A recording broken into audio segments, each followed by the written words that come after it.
जपे जा राधे राधे, भज जा राधे राधे,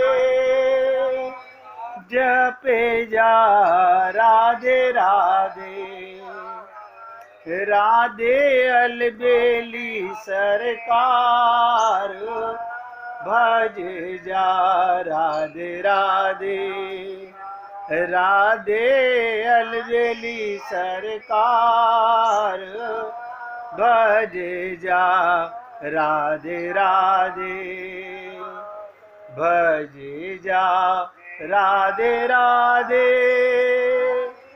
जपे जा राधे राधे, भज जा राधे राधे, जपे जा राधे राधे, ओ राधे रसिकों की सरकार, भज जा राधे राधे, राधे रसिकों की सरकार, भज जा राधे राधे। अब बहुत ध्यान से सुनिएगा, गुरु अपने शिष्यों को समझा रहा है कि प्रकृति सबके लिए समान। अब आकाश किसी के लिए, बताइए, अब आप ये कहो मेरे पास छोटा आकाश है, उनके पास बड़ा आकाश है, ऐसा है क्या? धरती सबके लिए बराबर है, नदी सबके लिए बराबर है, समुद्र सबके लिए बराबर है, सूर्य की रोशनी सबके लिए बराबर है। तो गुरुजी समझा रहे हैं परमात्मा भी, ये मनुष्य शरीर सबको भगवान ने सदुपयोग करने के लिए दिया है। इस अवसर को इस्तेमाल करके अपना भाग्य हम खुद बना सकते हैं। इसी बात को ठीक तरीके से समझाने के लिए गुरुजी ने 3 कटोरे मंगाए। पहले कटोरे में एक आलू रखा, दूसरे कटोरे में एक, ध्यान से सुनो, अंडा रखा, और तीसरे कटोरे में चाय की पत्ती डाल दी। अब तीनों कटोरों में पानी डालकर उन्हें गैस पर उबालने के लिए रख दिया। सभी छात्र बड़े हैरान होकर देख रहे थे, लेकिन किसी को कुछ समझ नहीं आ रहा था। 20 मिनट के बाद जब तीनों बर्तन में उबाल आने लगा तो गुरुजी ने सभी कटोरों को नीचे उतारा और आलू, अंडा और चाय को बाहर निकाला। अब उन्होंने सभी छात्रों से, ध्यान से सुनो, सभी छात्रों से तीनों कटोरों को गौर से देखने के लिए कहा कि ध्यान से देखो तीनों कटोरों को।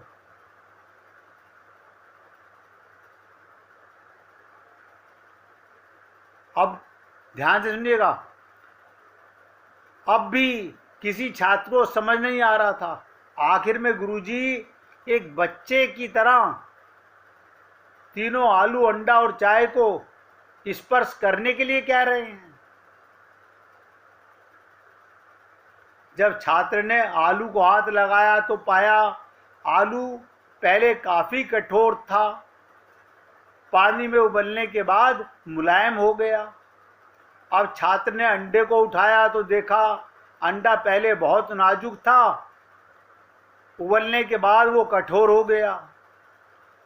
अब बारी थी चाय के कप में, उसे उठा करके, अब छात्र ने चाय के कप को उठाया तो देखा चाय की पत्ती ने गर्म पानी के साथ मिलकर अपना रूप बदल डाला। देखिए, हर संत महात्मा के अपने अपने तरीके हैं। सब बच्चों को दिखाए, बेटा उठा के देखो, वो चाय अपना रूप बदल लिया और चाय बन चुकी थी। अब गुरुजी ने समझाया, हमने 3 अलग अलग चीजों को समान विपत्ति से गुजारा, अग्नि पे रख के गुजारा, यानी तीनों को समान रूप से पानी में उबाला, लेकिन बाहर आने पर तीनों चीजें एक जैसी नहीं मिली। आलू जो कठोर था मुलायम हो गया, अंडा पहले से कठोर हो गया और चाय की पत्ती ने अपना रूप बदल दिया। उसी तरह यही बात शिष्यों तुम्हारे ऊपर लागू होती है, हर इंसान पे लागू होती है।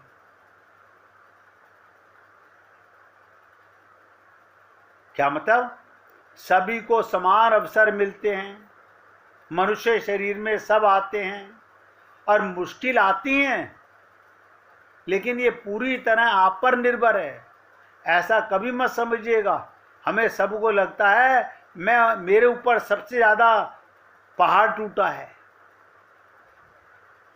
सबको ऐसा लगता है मेरे जीवन में जितने दुख मुझे मिले उतने किसी को नहीं मिले। ना ना, मुश्किलें सब पर आती हैं, ये पूरी तरह आप पर निर्भर है। आप परेशानी का सामना करते हो और मुश्किल दौर से निकलने के बाद क्या बनते हो।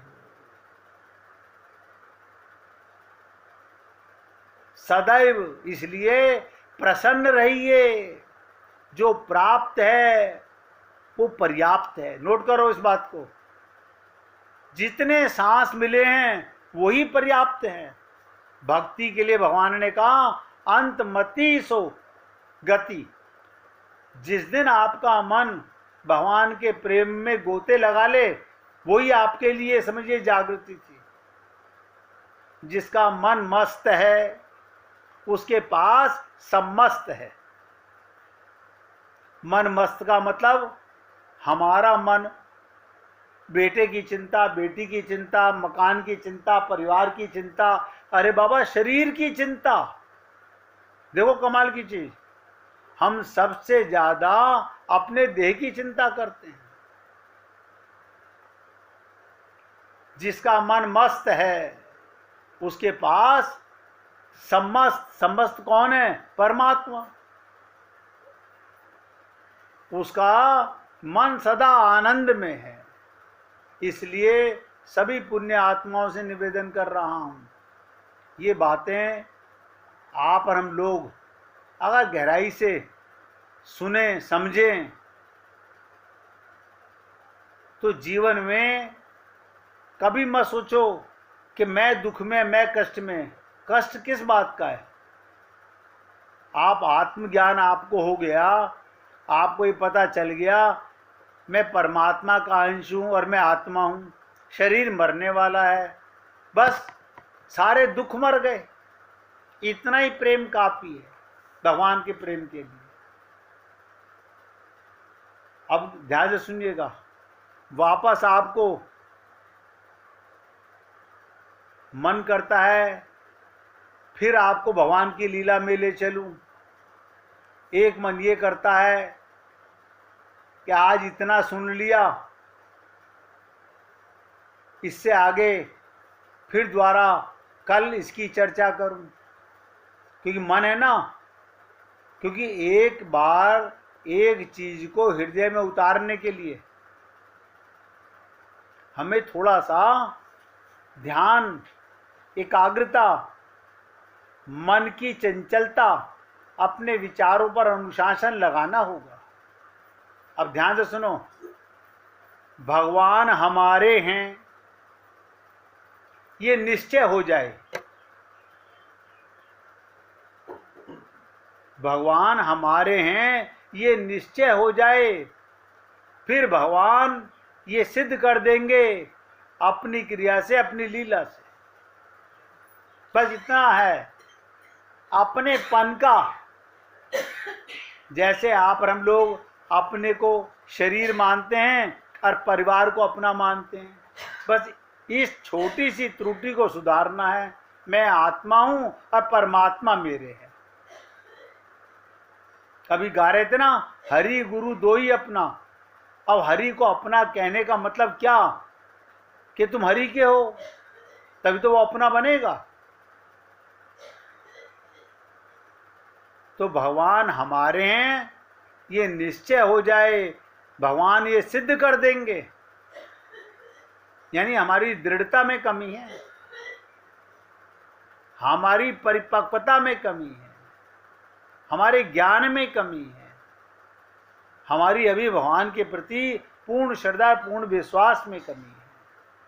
हमें अपने शरीर पर तो विश्वास है, अपने परिवार पर तो विश्वास है, लेकिन जो सांसों में धड़क रहा है, जो प्राणों में अपने होने का प्रमाण दे रहा है,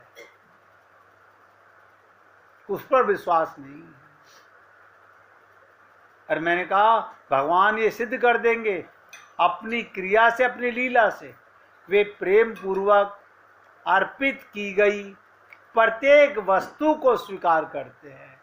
क्या मतलब? ये मत देखो उस भक्ता ने भगवान का इस चीज से भोग लगाया, ना ना ना, भगवान तो कहते हैं पत्रम पुष्पम फलम तोयम। अरे घास का एक तिनका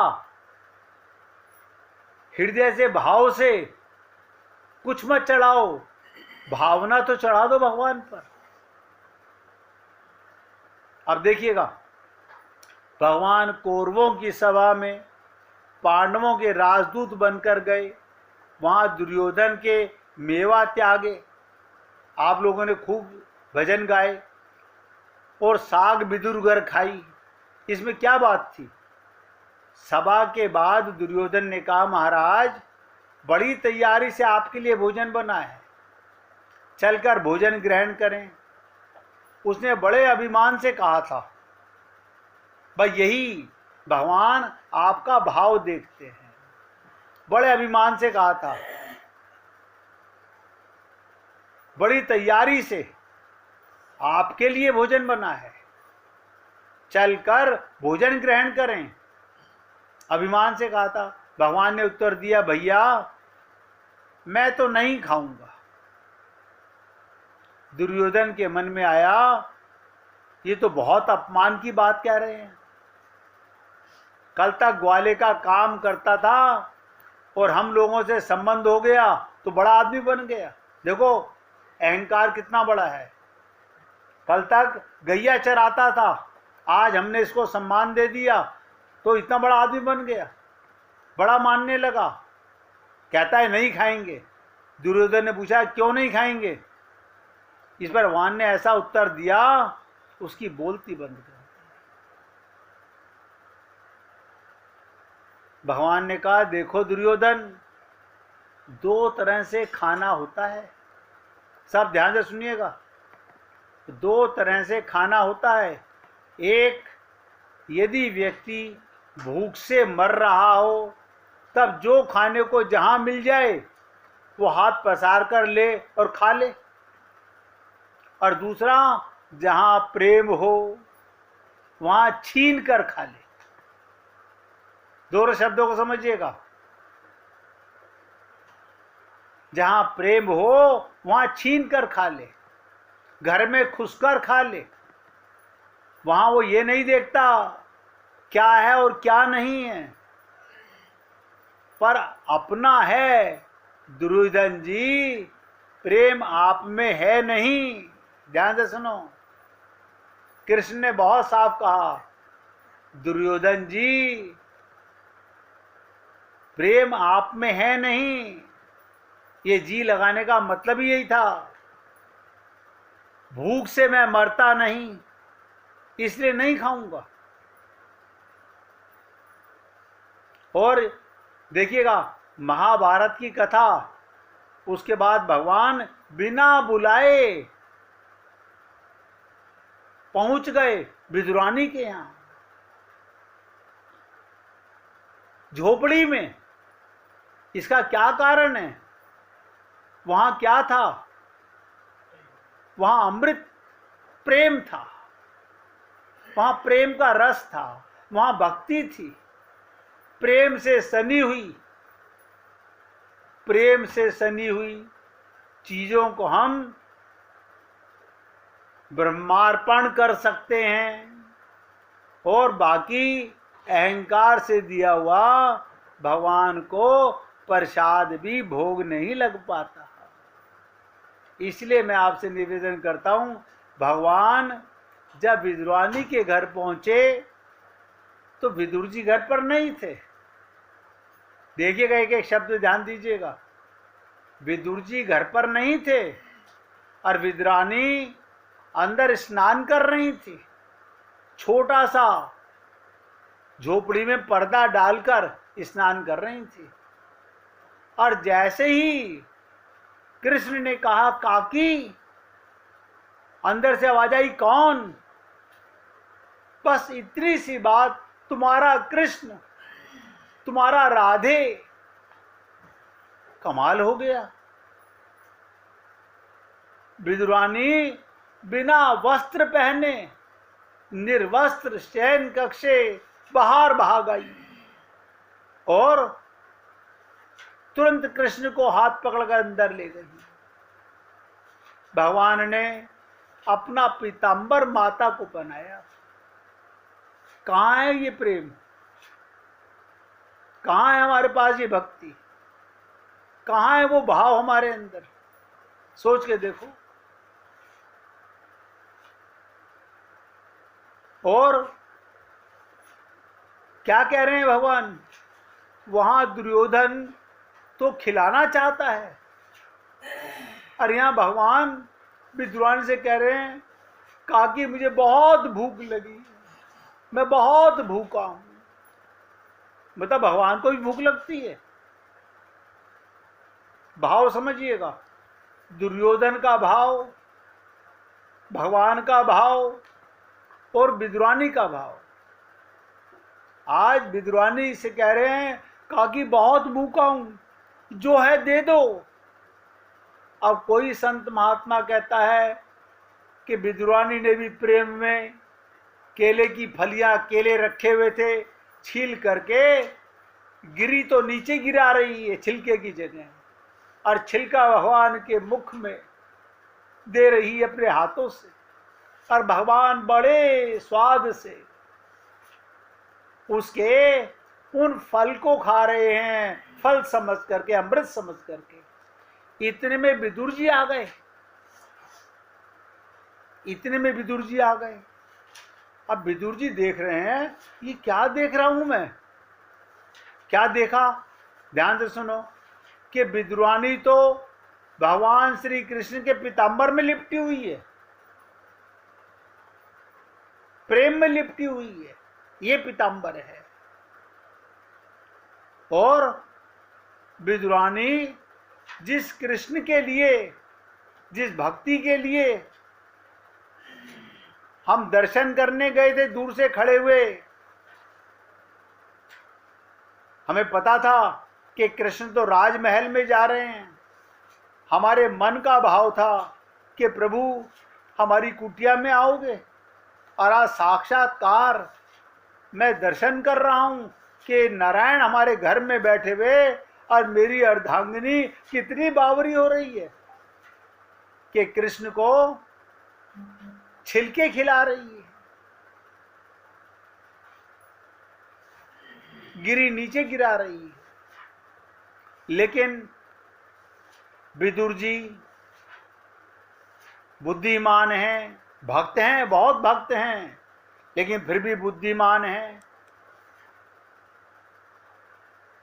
उन्होंने तुरंत दोनों की प्रेम की लीला में विघ्न डाल दिया। दर्शन तो किए, आनंद तो लिए, लेकिन बुद्धि का उपयोग किया। इसलिए मैं आपसे निवेदन करता हूं, भगवान की लीलाओं में बुद्धि नहीं, हृदय लगाइए। बुद्धि लगाई और तुरंत कहा क्या कर रही है बावरी? छिलका खिला रही है, फल नीचे गिरा रही है। भगवान ने कहा विदुर जी आपने बहुत बड़ा पाप किया। भक्त और भगवान के बीच में फल की कीमत नहीं है, भाव की कीमत है। भगवान भाव के भूखे हैं। इसलिए हे पुण्य आत्माओं, जब भी भगवान का भोग लगाओ तो इस भाव से लगाओ कि भगवान पत्रम पुष्पम फलम तोयम।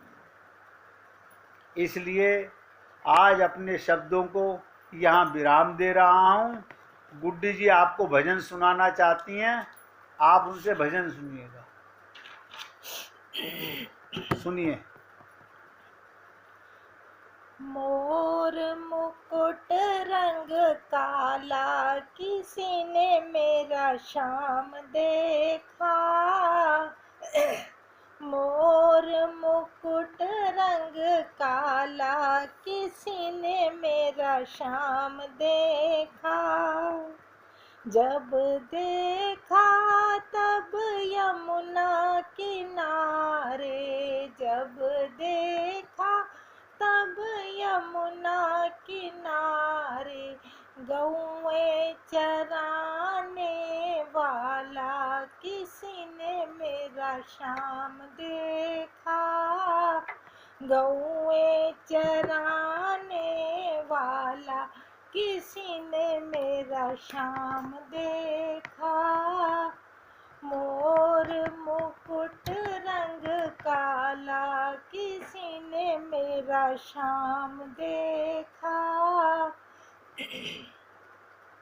जब देखा तब सखियों में देखा, जब देखा तब सखियों में देखा, रास रचाने वाला, किसी ने मेरा श्याम देखा। रास रचाने वाला, किसी ने मेरा श्याम देखा। मोर मुकुट रंग काला, किसी ने मेरा श्याम देखा। जब देखा तब घर में ही देखा, जब देखा तब घर में ही देखा, माखन चुराने वाला, किसी ने मेरा श्याम देखा। माखन चुराने वाला, किसी ने मेरा श्याम देखा।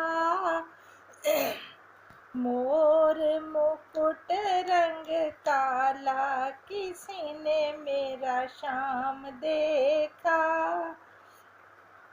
जब देखा तब भक्तों में देखा, जब देखा तब भक्तों में देखा, गीता सुनाने वाला, किसी ने मेरा श्याम देखा।